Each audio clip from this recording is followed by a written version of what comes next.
sobre o assunto que tínhamos logo no início, sobre o Turbo V8. A pergunta que colocamos sobre o assunto é o que é que nos remete este cenário que viveu-se no país? O que é que aprendemos? Aprendeu-se alguma coisa? O que é que podemos esperar dos moçambicanos de hoje em diante? Dos políticos, da oposição, do partido no poder? Como é que podemos avaliar Moçambique depois do Turbo V8? Tenha à vontade.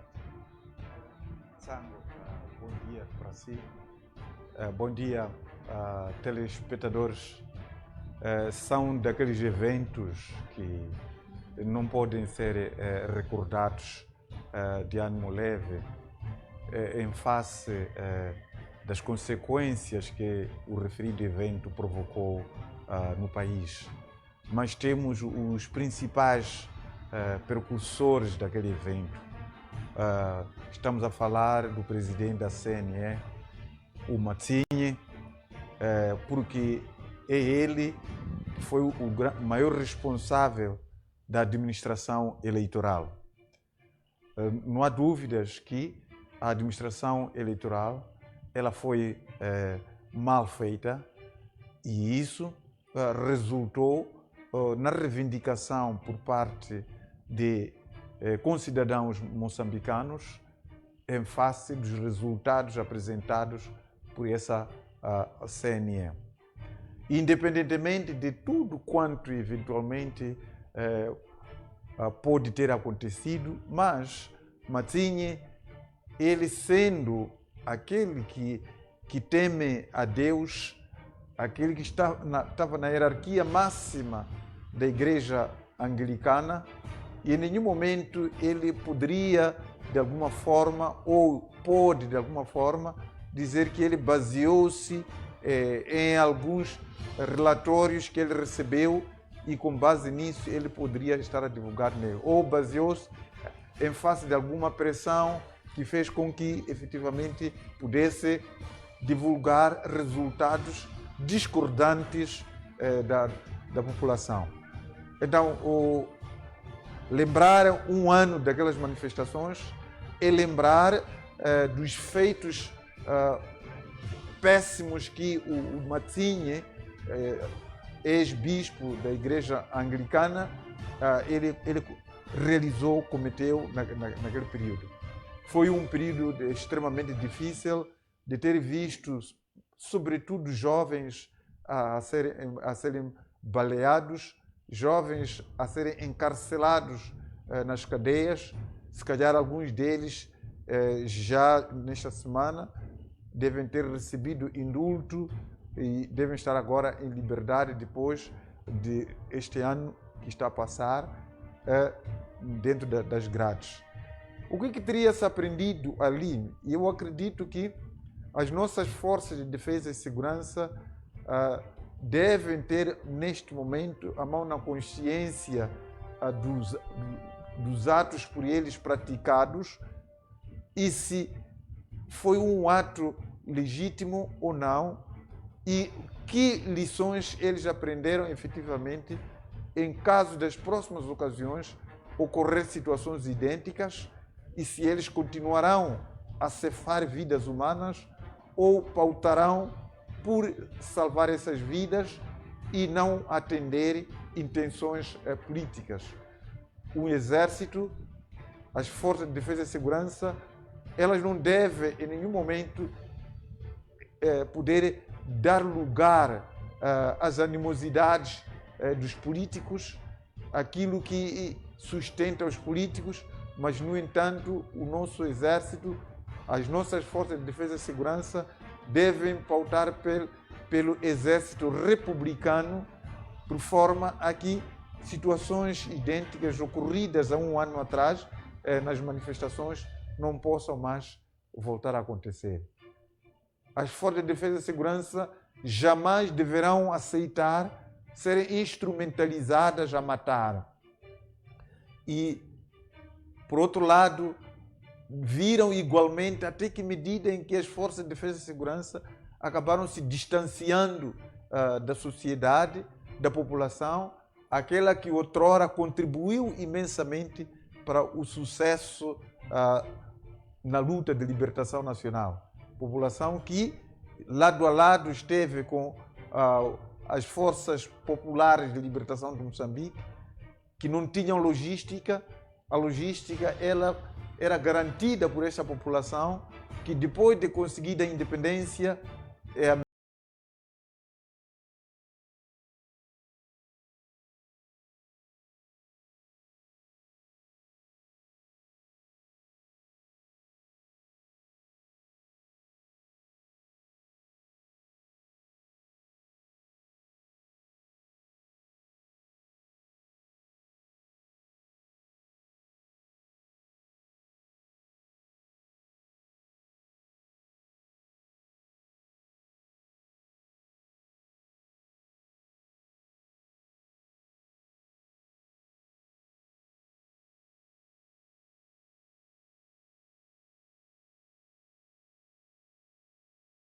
massacres que o país viveu.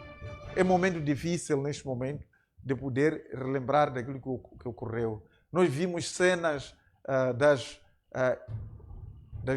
mulheres moçambicanas a tomarem banho na estrada, estradas bloqueadas, a cozinharem nas estradas, a poderem promover festas, entre aspas, nas estradas, cenários que nunca ninguém acreditou que ia acontecer. Vimos igualmente cenários de tumultos, aliás, de túmulos colocados nas estradas como forma de poder mostrar vários cenários nunca vividos no nosso país, foram vistos ao longo das manifestações que hoje estamos a completar um ano.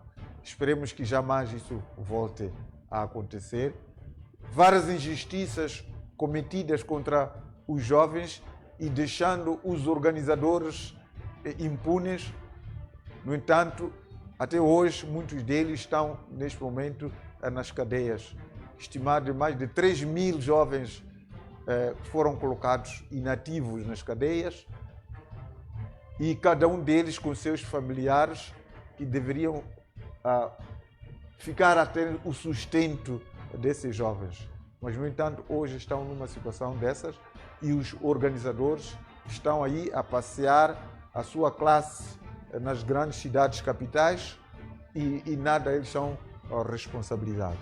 É esse cenário triste que podemos contar naquilo que ocorreu.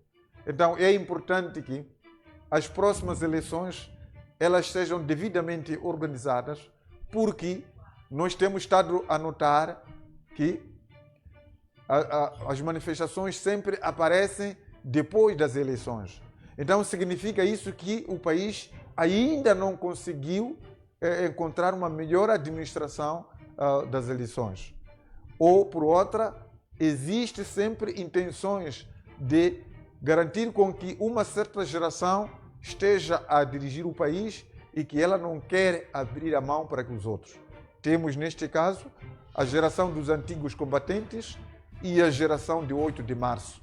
São essas duas gerações que, neste momento, não querem abrir a mão para que outras gerações também passem a demonstrar as suas competências para dirigir este país.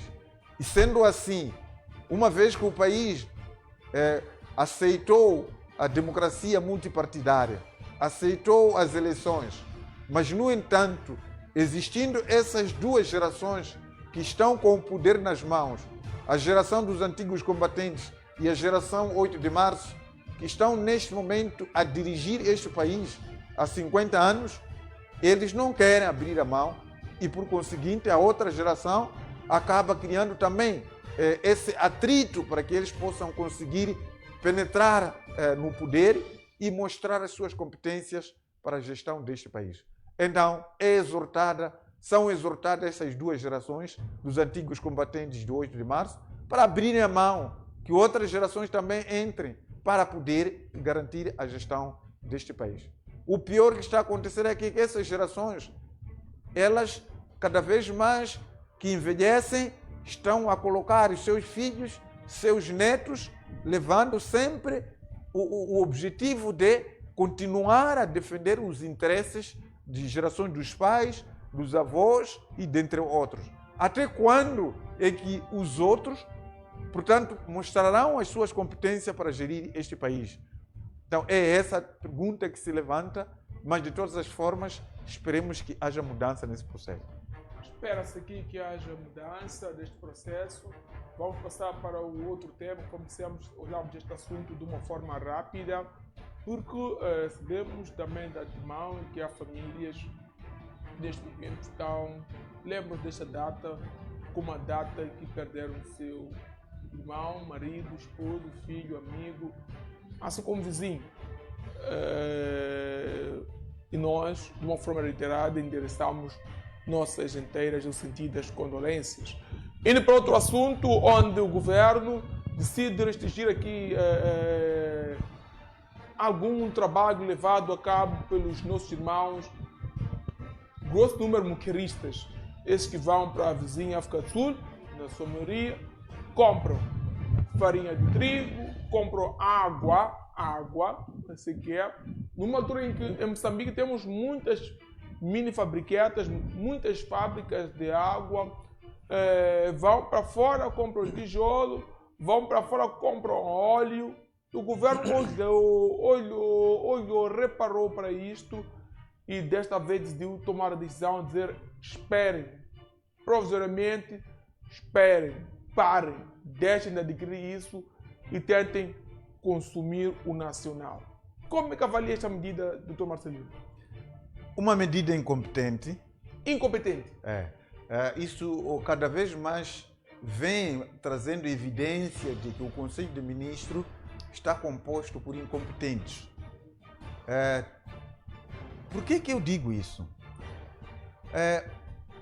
O país adotou a economia do mercado. A economia do mercado trata-se de comércio livre. A questão de proteção, isso aconteceu nos anos em que tínhamos aqui o socialismo, tínhamos aqui a economia centralizada. Mas, no entanto, de algum momento para cá, o país adotou a economia do mercado.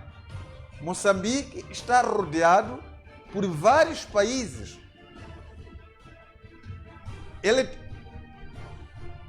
Nesses países, sobretudo os distritos fronteiriços, dificilmente eles conseguem chegar nas capitais para poder trazer, por exemplo, alguns produtos que saem de lá, dessas zonas, para os centros das cidades. As vias de acesso não estão em condições de fazer a circulação de pessoas e bens. O que está a acontecer aqui é que os distritos fronteiriços têm mais acesso aos países na diáspora do que naquilo que está aqui dentro internamente. Essa medida provavelmente faria sentido se o Conselho de Ministros tivesse apostado primeiro na abertura das vias de acesso que permitiriam o escoamento dos produtos do interior para as grandes cidades. As únicas vias que facilitam mais ou menos o acesso são as vias internacionais. As vias que ligam Maputo à África do Sul, as vias que ligam Moçambique, Zimbábue, Moçambique, Zâmbia, Moçambique, Tanzânia, Moçambique, Malau. Você encontra essas vias que estão minimamente em condições.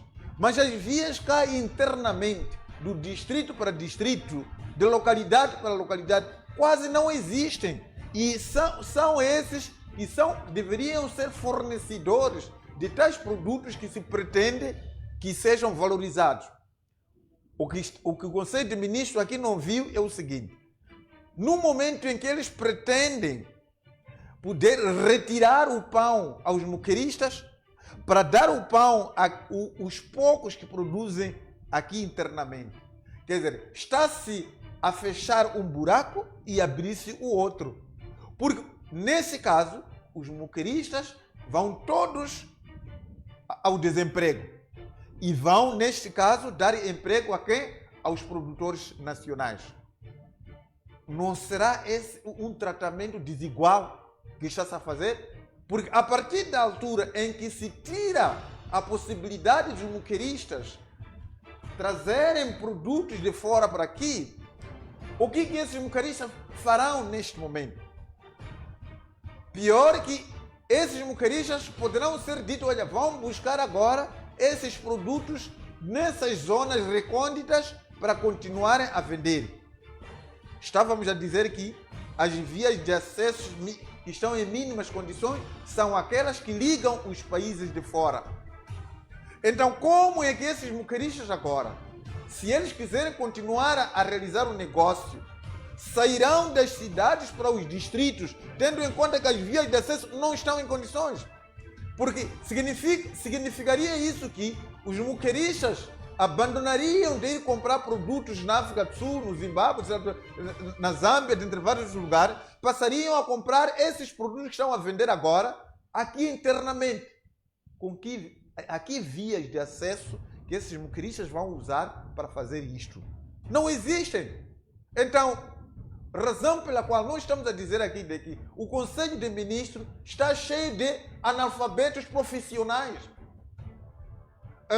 Analfabetos que efetivamente eles não conseguem fazer a leitura das decisões que eles tomam. Não há como, neste momento, fazer parar os muqueristas de ir buscar produtos fora para poder vender aqui, mesmo que aquilo que eles sustentam da existência desses produtos aqui internamente. Como que hão de ir buscar esses produtos lá se as estradas não existem? Quais são os meios que vão ser usados para ir nas zonas recônditas, ir buscar os produtos para abastecer as grandes cidades? Não existem.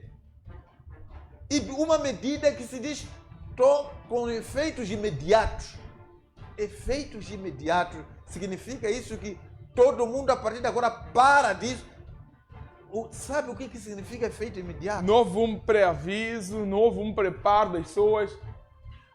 Olha, e precisa de uma análise, de uma avaliação, reavaliação do negócio por parte desses muqueristas. A viabilidade do negócio agora, que tem que mudar de fora para dentro. Em que zonas esses muqueristas agora vão ter que virar para poder buscar os mesmos produtos para vir vender aqui no centro da cidade? Olha, e infelizmente nós temos esses senhores que foram aglutinados naquele grupo que se chama o Conselho de Ministros, que depois enganam-se entre eles e aparecem com medidas drásticas, colocam só para poder colocar caos no país. E paralelamente a isso, o Banco de Moçambique também lança outra medida de praticamente impossibilitar a flexibilidade de negócios. Temos os cartões que possibilitariam de fazer todo tipo de movimentação de negócios daqui para aqui, mas no entanto agora já não. Tem que ir sentar no banco para poder ir lá justificar o que você quer comprar, por que quer comprar. E isso para liberar o valor, leva tanto tempo no mundo de negócio que precisa de poder flexibilizar. Mas, no entanto, cada vez mais, nós estamos a falar de querer o desenvolvimento. Como é que vamos ter o desenvolvimento? Com essas medidas restritivas, dia após dia, os bancos estão a ser multados quando eles pretendem flexibilizar o negócio dos empresários, está a entrar em conflito com o Banco de Moçambique, com as regras do Banco de Moçambique. Há pouco tempo estamos a falar de cerca de 7 instituições bancárias que foram multadas, vão pagar valores avultados ao Banco Central, porque não obedeceram as medidas de segurança sobre branqueamento de capitais, entre várias outras medidas. Olha, esse país, a respeitar essas regras inflexíveis, nunca vai desenvolver. Nunca vai desenvolver. Está-se aqui, por um lado, há uma bandeira de poder tentar dizer que temos que lutar para evitar branqueamento de capitais, temos que lutar com várias coisas, mas no fim do dia, essas medidas afetam negativamente no desenvolvimento deste país. Você, para poder fazer um movimento, has de ver quantos papéis, quantas folhas A4 que são imprimidas para você assinar nisso aí. Qual é o gasto que o banco faz com aquele calhamaço, com uma pilha de papéis que você tem que assinar para poder obter o seu próprio dinheiro, para levantar o seu próprio dinheiro? Você tem que passar por um interrogatório. O que você vai fazer? Depositou um valor X, na hora de utilização, se você levanta um valor acima daquilo, passa por um interrogatório. E leva tempo para poder você fazer isso. E nessa altura está-se a perder negócios. Os negócios hoje, você discute, negocia o valor. Se você demora, o outro vem pegar. Onde está a flexibilização para nós efetivamente corrermos no desenvolvimento e sairmos dessa pobreza que o país está a passar, com medidas extremamente... Por um lado, o Banco de Moçambique vai apertando os bancos comerciais para proceder o investimento. Por outro lado, são essas medidas que aparecem agora, não pode importar produto X sem que possa passar por uma burocracia infinita para poder conseguir ter um investimento para comprar matéria-prima e trazer para produzir no país. Infelizmente, é esse cenário que nós estamos a passar. Mas essa medida que o Conselho de Ministros acaba de aprovar, eu acho que ela deve ser revogada. Deve ser revogada, tendo em conta que as vias de acesso não estão boas para poder ir buscar tais produtos do interior e abastecer as grandes cidades. As mínimas vias que estão em condições são essas que ligam os outros países. Então não faz sentido, neste momento, obrigar aqueles que viviam através dessas vendas para eles deixarem de ir nesse lugar de imediato, irem aos distritos, irem às localidades, trazerem produtos para a grande cidade, sabendo, o próprio governo sabendo que as vias de acesso não estão em condições. Diretamente, qual é o ganho do nosso Estado com moçambicanos sem adquirirem produtos fora do país? Olha, se o país estivesse em condições normais, até poderia-se aceitar que essa medida poderia impulsionar a produção nacional. Mas não há como, neste momento, implementar essa medida em face da inexistência das vias de acesso para poder impulsionar tais produtores nacionais. Quanta manga hoje está a apodrecer nas localidades? Aquela manga que poderia ser recolhida para produzir sumos, dentre várias outras coisas, mas neste momento, muita manga lá. Mesmo aqueles que conseguem trazer nos centros da cidade com muitas dificuldades, está a ser difícil. Então, como é que o Conselho de Ministros ele vem com esse decreto agora? Conhecendo, aliás, não conhece o real o país que eles vivem, razão pela qual eles trazem esse tipo de medidas. Não faz sentido isso. Não faz sentido. Para quem analisa de uma maneira superficial, há de achar que essa medida é benéfica neste momento. Mas não é, não. Ela, pelo contrário, vai prejudicar aos moqueiristas e vai prejudicar igualmente aos consumidores. Como é que são prejudicados os consumidores? Porque vai escassear o produto no mercado. Não há como, neste momento, os moqueiristas irem aos distritos, trazerem os produtos no mesmo volume que nós temos hoje nas grandes cidades. As grandes cidades estão sendo alimentadas pelos países de fora. Por quê? Porque são as únicas vias de acesso que são minimamente deslocáveis. Então, para os distritos, dificilmente alguém consegue chegar e trazer esses produtos. Então, não há como aqui implementar esta medida. Que o Conselho de Ministros repense nisto, coloque a mão na palmatória para que efetivamente recue nesta medida enquanto resolve a situação das vias de acesso. Considerações finais.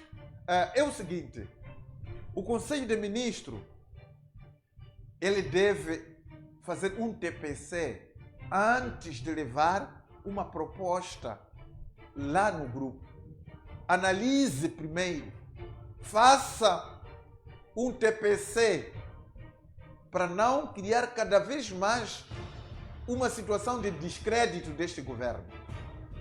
Cada vez mais o governo vai ficando descredibilizado em face das medidas que são tomadas acima de joelho, sem poder analisar a realidade.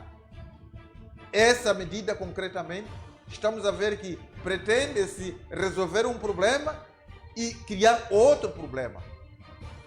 Pretende-se impulsionar os produtores nacionais em detrimento dos muqueiristas, que são a maioria neste caso.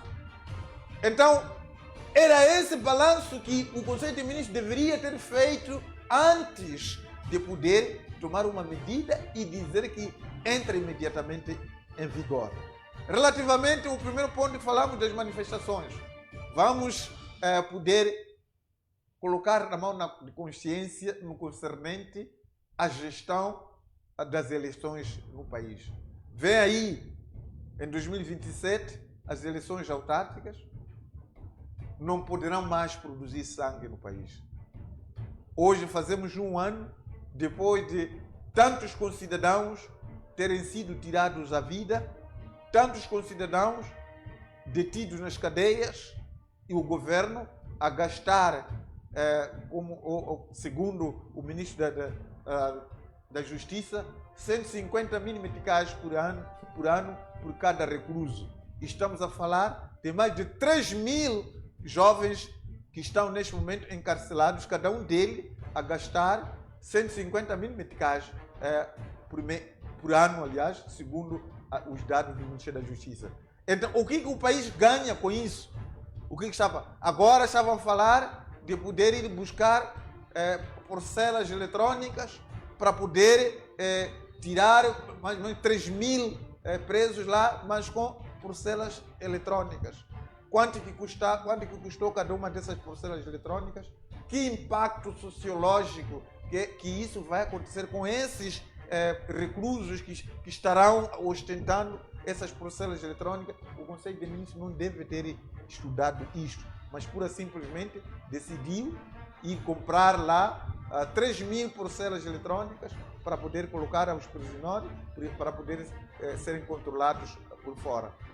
Medidas que dificilmente são implementadas num país como o nosso.